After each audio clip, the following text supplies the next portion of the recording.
मैत्रिणींनो, कसे आहात आपण सर्व? तुम्ही सर्व बघत आहात इन्फॉर्मेटिव्ह सर्च यूट्यूब चॅनल आणि पुन्हा एकदा सगळ्यांचं मनापासून स्वागत आहे आजच्या व्हिडिओमध्ये. महाराष्ट्र शासन अंतर्गत आरोग्य विभागाचा निकाल नुकताच जाहीर झालेला आहे. गट क आणि गट ड पदभरतीचा जो काही निकाल होता, सगळ्या पदांचा ऑलमोस्ट निकाल इथे आता जाहीर झालेला आहे. सो त्यासंबंधी आता मेरिट लिस्टमध्ये नाव आलेलं आहे. रिझल्ट सगळ्यांनी बघितलेला आहे. पण पुढे ते जाणून घेण्यासाठी हा महत्त्वाचा व्हिडिओ आहे. बऱ्याच जणांचे प्रश्न आपल्याकडे आले होते की मॅम माझं नाव मेरिट लिस्टमध्ये आहे किंवा कुणाकुणाचे नावं वेटिंग लिस्टमध्ये आहेत. सो पुढे सिलेक्शन प्रोसेस कशी असणार आहे त्याबद्दल सविस्तर माहिती सांगा. त्यामुळे हा व्हिडिओ तुमच्या सगळ्यांसाठी इथे घेऊन आलेलो आहोत. सो व्हिडिओ शेवटपर्यंत नक्की बघा. व्हिडिओला कुठेही स्किप करू नका, जेणेकरून महत्त्वाचा पॉईंट तुमच्याकडून मिस होऊ शकतो. सो प्रत्येकाने व्हिडिओला शेवटपर्यंत नक्की बघा. तर चला आपण व्हिडिओला जी आहे ती सुरुवात करूया. महाराष्ट्र शासन सार्वजनिक आरोग्य विभागाचा हे ऑफिशियल पेज आहे. वेबसाईटची लिंक तुम्हाला व्हिडिओच्या खाली डिस्क्रिप्शनमध्ये दिलेली आहे. संपूर्ण माहिती तुम्हाला या ऑफिशियल वेबसाईटवरती जी आहे ती बघायला मिळणार आहे.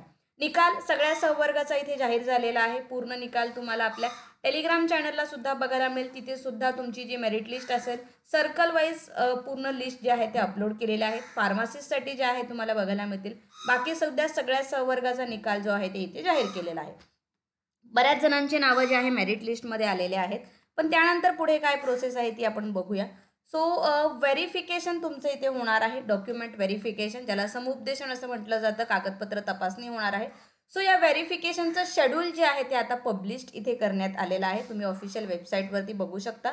सो ते आपण इथे डिटेलमध्ये बघणार आहोत. आता व्हिडिओमध्ये पुढे जाण्यापूर्वी मित्रांनो, तुम्ही जर आपल्या चॅनलवरती आज पहिल्यांदाच आला असाल किंवा अजूनही आपल्या यूट्यूब चॅनलला सबस्क्राईब केलं नसेल तर आठवणीने ते सबस्क्राईब करा.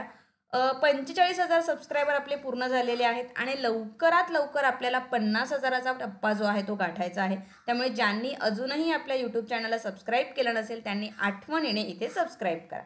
तर व्हेरिफिकेशन शेड्यूल तुम्ही बघू शकता. इथे सर्कल वाईज व्हेरिफिकेशन शेड्यूल जे आहे ते दिलेलं आहे. डिटेल आपण बघूया. सो सार्वजनिक आरोग्य विभाग गट क भरती समुपदेशन वेळापत्रक जे आहे ते आलेलं आहे आणि ज्यांचे नावं मेरिट लिस्ट होते त्यांना मेल सुद्धा या रिलेटेड इथे आलेला आहे. सो मेरिट लिस्ट जर कोणी अजूनही बघितली नसेल तर ती आपल्या टेलिग्राम चॅनलवरती अपलोड केलेली आहे. तुम्ही सर्कल वाईज कोणत्या सर्कलनुसार तुम्ही अप्लाय केलं होतं त्यानुसार तुमचा रिझल्ट जो आहे ते चेक करू शकता. सिलेक्टेड कॅन्डिडेटची मेरिट लिस्ट इथे डिस्प्ले केलेली आहे कॅटेगरी वाईज आणि कॉमन मेरिट लिस्ट सुद्धा डिस्प्ले केलेली आहे. सो ज्यांचं सिलेक्शन झालेलं आहे. सो तुम्हाला इथे बघा आता टाइम टेबल जे आहे डॉक्युमेंट व्हेरिफिकेशनसाठी मिळालेलं आहे. सो आता हे आपण बघतो आहे संभाजीनगर सर्कल अंतर्गत आहे इथे हे औरंगाबाद. सो पहिल्यांदा तुम्हाला इथे आहे ऑफिस नेम, कुठे तुमचं कागदपत्र तपासणी होणार आहे. डेट इथे दिलेले आहे. टाइम तुम्हाला दिलेला आहे. काउन्सिलिंग सेंटर नेम तुम्हाला इथे दिलेला आहे.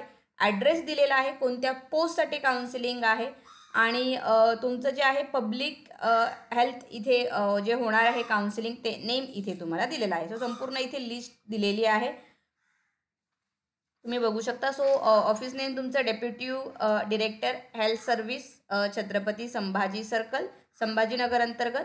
16 फेब्रुवारीपासून जे आहेत काउन्सिलिंग इथे सुरू झालेले आहेत. मेलसुद्धा आलेले असतील तुम्हाला. मेलमध्ये सुद्धा तुम्ही डेट आणि टाईम चेक करू शकता. सो सकाळी 9:30 वाजेपासून इथे काउन्सिलिंग जे आहे चालू होणार आहेत. काउन्सिलिंग ॲड्रेस तुमचा आहे इथे deputy director same health service Chhatrapati Sambhajinagar इथे होणार आहे. पोस्टचं नेम आहे लॅबोरेटरी सायंटिफिक ऑफिसर, त्यानंतर फार्मसी ऑफिसरचे आहे, ECG टेक्निशियनचे आहे. सो प्रत्येकाला वेळेनुसार इथे काउन्सिलिंग जे आहे ते तुम्हाला टाईम दिलेले आहे आणि त्याच वेळेत जे आहे तुमचं काउन्सिलिंग होणार आहे.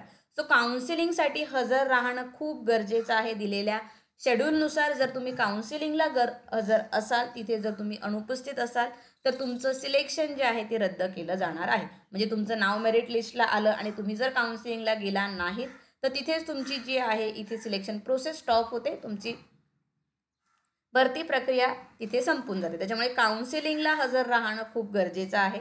सो प्रत्येक सर्कल वाईज जे व्हेरिफिकेशन शेड्यूल आहे ते तुम्हाला मिळेल.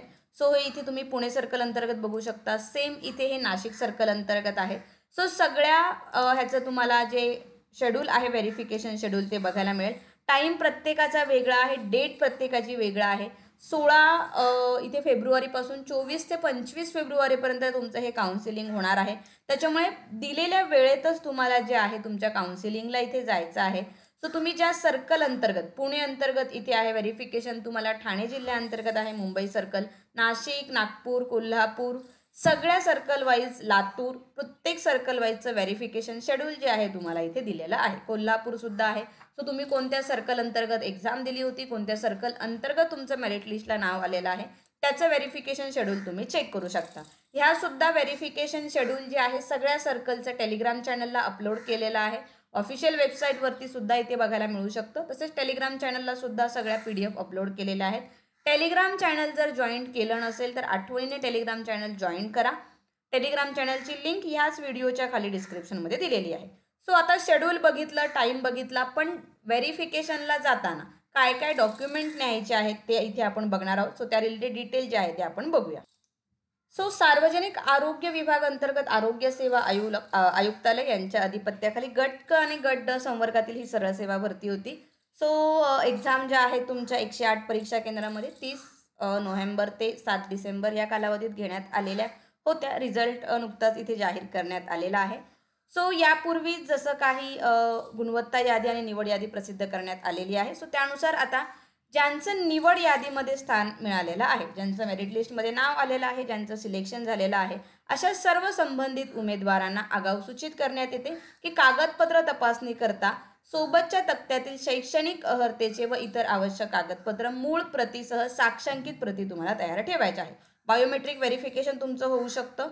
आणि त्यानंतर इथे महत्त्वाचा अजून एक मुद्दा होता की ज्या उमेदवारांकडे, बऱ्याच जणांचे हे प्रश्न होते की मॅम हा पॉईंट बऱ्याच ह्याच्यामध्ये होता, सो तो इथे समजला नसेल तर आपण हा पुन्हा डिस्कस करूया. सो ज्या उमेदवारांकडे खालीलपैकी जर कोणतंही प्रमाणपत्र नसेल, समजा डॉक्युमेंटची लिस्ट आहे आणि काही कारणास्तव तुमच्याकडे जर डॉक्युमेंट नसेल, सो तुम्हाला इथे 100 रुपयाच्या स्टॅम्प पेपरवर सदर कागदपत्रे तुम्ही नियुक्ती झाल्यापासून 1 महिन्याच्या आत सादर कराल असं तुम्हाला कागदपत्र प्रतिज्ञापत्र बनवायचं आहे. आणि तसं जर नाही केलं तर तुमची नियुक्ती आदेश रद्द करण्यात येऊ शकतं. असं प्रतिज्ञापत्र तुम्ही बनवू शकता. तसंच एखादं शैक्षणिक आरक्षण, अनुभव, कागदपत्र बनावट, बोगस आढळल्यास नियुक्ती रद्द करण्यात येईल या आशयाचे प्रतिज्ञापत्र सुद्धा तुम्हाला इथे सादर करायचं आहे. सो 100 रुपयाचा स्टॅम्प पेपर असतो. तुम्ही कोणत्याही जे सेंटर असेल तिथे गेला तर तुम्हाला हे प्रतिज्ञापत्र जे आहे ते बनवून मिळू शकतं. आता डॉक्युमेंटची लिस्ट आपण बघूया. ही खूप महत्त्वाची आहे. ज्यांचं काउन्सिलिंगचं शेड्यूल आलेलं आहे त्यांच्यासाठी खूप महत्त्वाची ही डॉक्युमेंट लिस्ट आहे. हे डॉक्युमेंट तुम्हाला नीट रेडी ठेवायचं आहे. ओरिजिनल मूळ कागदपत्रांचा सेट, त्याच्यानंतर 2 सेट, इथे एकच लागणार आहे पण एक एक्स्ट्रा असू द्या. ऐनवेळी गडबड नको, त्याच्यामुळे 2 झेरॉक्स कॉपी जे सेम कागदपत्रांचा 2 सेट तुम्हाला रेडी ठेवायचे आहेत. आणि झेरॉक्स कॉपी ज्या आहे तुम्हाला अटेस्टेड करणं खूप गरजेचं असणार आहे. त्याच्यामुळे त्या अटेस्टेड करून रेडी ठेवा. एक सेट ओरिजिनल डॉक्युमेंटचा, 2 सेट तुम्हाला तुमचे झेरॉक्स कॉपी. सो पहिल्यांदा तुम्हाला लागणार आहे जन्मतारखेचं प्रमाणपत्र. सो जन्मतारखेच्या प्रमाणपत्रासाठी तुम्हाला जन्म प्रमाणपत्र किंवा शाळा सोडल्याचा दाखला किंवा तुमचं शालांत परीक्षा प्रमाणपत्र, तिघांपैकी कोणतंही एक, ज्यांचं सिलेक्शन कॅटेगरी अंतर्गत झालेलं आहे. सो अशा प्रवर्गांसाठी जात प्रमाणपत्र, तुमचं कास्ट सर्टिफिकेट तुम्हाला लागणार आहे. काही कॅटेगरीसाठी जात वैधता प्रमाणपत्र, ज्याला आपण कास्ट व्हॅलिडिटी सर्टिफिकेट म्हणतो, ते लागतं. सो ज्या कॅटेगरीसाठी, जसं OBCसाठी लागतं, सो ज्यांच्यासाठी कास्ट व्हॅलिडिटी सर्टिफिकेट गरजेचं आहे त्यांचं जात वैधता प्रमाणपत्र तुम्हाला लागणार आहे. जाहिरातीमध्ये नमूद केल्याप्रमाणे तुम्ही जर उन्नत व प्रगत गटात मोडत नसल्यास त्याबाबतचं नॉन क्रिमिलियर सर्टिफिकेट तुम्हाला इथे सादर करणं आवश्यक असणार आहे. आणि हे सगळे डॉक्युमेंटची वैधता असणं गरजेचं आहे. जसं नॉन क्रिमिलियर तुमचं 1 वर्ष किंवा 3 वर्षासाठी चालतं, तो वैध चालू नॉन क्रिमिलियर तुम्हाला इथे सबमिट करावं लागणार आहे. त्यानंतर अधिवास प्रमाणपत्र हे सगळ्यांसाठी कंपल्सरी आहे. त्यानंतर जाहिरातीमध्ये नमूद केलेल्या शैक्षणिक अर्हतांचा प्रमाणपत्र, जसं तुमचं HSC पदवी, पदव्युत्तर पदवी आणि इतर जे काही शैक्षणिक अर्हतेचे डॉक्युमेंट असतील ते. सो सगळे मार्कशीट तुम्हाला लागणार आहे. 10वी 12वी, तुमचं पदवी, ग्रॅज्युएशन, पोस्ट ग्रॅज्युएशन, डिप्लोमा असेल किंवा इतर जसं कॉम्प्युटर, टायपिंग, जे काही इतर शैक्षणिक सर्टिफिकेट आहेत ते. अनुभवाचं प्रमाणपत्र, ज्या पदांसाठी अनुभव कंपल्सरी होता आणि तुम्ही अनुभव दाखवलेला आहे त्या रिलेटेड अनुभव प्रमाणपत्र तुम्हाला गरजेचं आहे. अनुभव प्रमाणपत्रामध्ये तुम्ही कोणत्या पदासाठी काम करत आहात, किती कालावधीसाठी काम केलं, कोणत्या संस्थेमध्ये काम करत होतात, संस्था शासकीय आहे, निमशासकीय आहे का खाजगी आहे, आणि या सगळ्या कामासाठी तुम्हाला किती मासिक वेतन, सॅलरी किती मिळत होतील ती सुद्धा मेन्शन असणं गरजेचं आहे. बऱ्याच पदांसाठी रजिस्ट्रेशन कंपल्सरी आहे, जसं फार्मसी, औषध निर्माण अधिकारीसाठी आपण बोलतो, नर्सिंग आहे, डेंटिस्ट आहे, या सगळ्यांसाठी त्यांच्या त्यांच्या काउन्सिलचं रजिस्ट्रेशन कंपल्सरी असतं.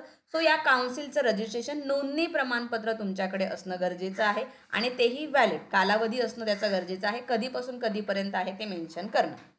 ज्या पदांसाठी कॉम्प्युटर सर्टिफिकेट गरजेचं आहे किंवा टायपिंग सर्टिफिकेट, जे काही तुमच्या संस्थेचे सर्टिफिकेट असतील ते, मान्यताप्राप्त संस्थेचे संगणक अर्हता प्रमाणपत्र, ज्याच्यामध्ये तुमचं MSc IT किंवा त्या रिलेटेड जे काही सर्टिफिकेट लागतील ते. आरक्षण, समांतर आरक्षधारक जे आहेत, अंशकालीन प्रकल्पग्रस्त, भूकल्पग्रस्त किंवा खेळाडू, दिव्यांग, अनाथ, हे आरक्षण तुम्ही घेत असाल तर त्या रिलेटेड सर्टिफिकेट तुम्हाला इथे लागणार आहे. लहान कुटुंबांचं प्रमाणपत्र, त्याचा फॉर्मॅट तुम्हाला वेबसाईटवरती बघायला मिळेल. अर्जात नमूद केलेल्या पत्त्यावर तुम्ही राहत असेल तर तुमचा ॲड्रेसचं तुम्हाला इथे प्रूफ द्यावं लागणार आहे, त्याचा प्रमाणपत्र. तुमचा स्वतःचा फोटो असलेला ओळखपत्र, त्याच्यामध्ये तुम्ही आधार कार्ड देऊ शकता किंवा पॅन कार्ड, वाहन चालवण्याचा परवाना, शासकीय ओळखपत्र, बँकेचा पासबुक किंवा निवडणूक आयोगाचा ओळखपत्र, दिलेल्यापैकी कोणतंही एक तुम्हाला इथे जोडायचं आहे. तुमच्या स्वतःचे पासपोर्ट साईज 2 फोटो, 2 इथे लिहिलेले आहेत पण 2 तुम्ही एक्स्ट्रा, एक 4 ते 5 फोटो तुम्ही स्वतःजवळ बाळगा आणि मगच इथे डॉक्युमेंट व्हेरिफिकेशनला जा. दिलेल्या गोष्टी अगदी मोजून मापून नेऊ नका, थोडेफार एक्स्ट्रा तुमच्या झेरॉक्स कॉपी किंवा जे काही फोटो लागणार आहेत थोडेफार एक्स्ट्रा तुमच्याकडे असू द्या. ऐन तिथे वेळेवर गेल्यावर कधी दिलेलेच गोष्टी लागणार आहेत पण एक्स्ट्रा असणं काही वाईट नाही, त्याच्यामुळे फक्त 2 सांगितले म्हणून 2च नको, एक 3 ते 4 फोटो तुमच्याकडे असणं गरजेचं आहे. महिलांसाठी ज्यांचं नावात बदल आहे, विवाहामुळे तुमच्या नावात बदल असेल, सो तुम्हाला गॅजेट किंवा विवाह नोंदणी प्रमाणपत्र, तुमचं मॅरेज सर्टिफिकेट इथे लागणार आहे. सो ही संपूर्ण डॉक्युमेंटची लिस्ट आहे. पूर्ण डॉक्युमेंट तुम्हाला दिलेले आहेत. काउन्सिलिंगला जाताना तुम्हाला हे डॉक्युमेंट घेऊन जाणं खूप गरजेचं आहे. ओके, सो बरी संपूर्ण माहिती तुम्हाला इथे दिलेली आहे. तरीसुद्धा जर अजूनही काही प्रश्न असतील तुम्ही विचारू शकता कमेंट बॉक्समध्ये. कुणाकुणाचे काउन्सिलिंग कधी आहे, डेट तुम्ही सांगू शकता. सो डेट तुम्ही कमेंट बॉक्समध्ये सांगू शकता. कुणाकुणाला कधी इथे काउन्सिलिंगसाठी, डॉक्युमेंट व्हेरिफिकेशनसाठी बोलवलेलं आहे आणि कोणत्या सर्कल अंतर्गत तुमचं सिलेक्शन झालेलं आहे, हे प्रत्येकाने कमेंट करून इथे सांगा. सो व्हिडिओ आवडला असेल तर व्हिडिओला लाईक करा, जास्तीत जास्त व्हिडिओला इथे शेअर करा, म्हणजे ज्यांना ही माहिती मिळाली नाही त्यांच्यापर्यंत माहिती पोहोचेल आणि प्रत्येक गरजूपर्यंत हा व्हिडिओ पोहोचेल. त्याच्यामुळे प्रत्येकाने व्हिडिओला आठवणीने शेअर करा. पुन्हा एकदा भेटूया अशाच एका नवीन आणि महत्त्वपूर्ण व्हिडिओसोबत. तोपर्यंत बाय मित्रांनो.